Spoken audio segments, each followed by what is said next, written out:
বিয়েতে ৫১টা শাড়ি পেয়েছিল মেয়েটা। অষ্টমঙ্গলায় এসে আরও ৬টা। এত শাড়ি একসঙ্গে সে এক জীবনে কখনো দেখেনি। আলমারির প্রথম তাকিয়ে সে রাখলো সব নীল শাড়িদের, হালকা নীল। একটাকে জড়িয়ে ধরে বলল, তুই আমার আকাশ। দ্বিতীয় থাকে রাখলো সব গোলাপিদের। একটা গোলাপিকে জড়িয়ে সে বলল, তোর নাম অভিমান।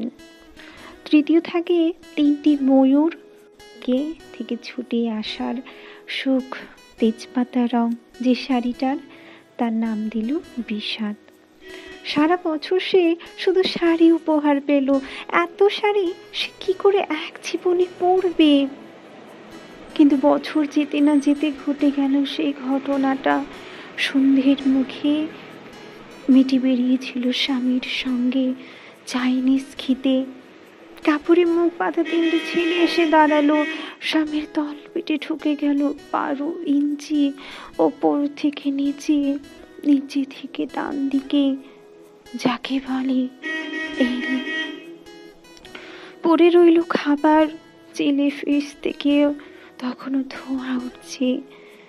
এর নাম কি রাজনীতি বলেছিল পাড়ার লোকেরা। বিয়েতে ৫১টা শাড়ি পেয়েছিল মেয়েটা। অষ্টমঙ্গলায় ফিরে এসে আরও ৬টা।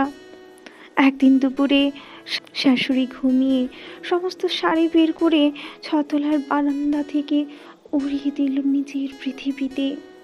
শাশুড়ি পরিয়ে দিয়েছিলেন তাকে সাদা থান। ১৯ বছরের একটা মেয়ে, সে একেবারে একা। কিন্তু সেই থানও এক ঝটকায় খুলে নিল ৩জন। পাড়ার মোড়ে একটু সদ্য নগ্ন বিধবা মেয়ে দৌড়চ্ছে আর চিৎকার করছে, বাঁচাও বাঁচাও। পেছনে ৩জন। সে কি উল্লাস, নির্বাক পাড়ার লোকেরা। বিয়েতে ৫১টা শাড়ি পেয়েছিল মেয়েটা। অষ্টমঙ্গলায় ফিরে এসে আরও ৬টা।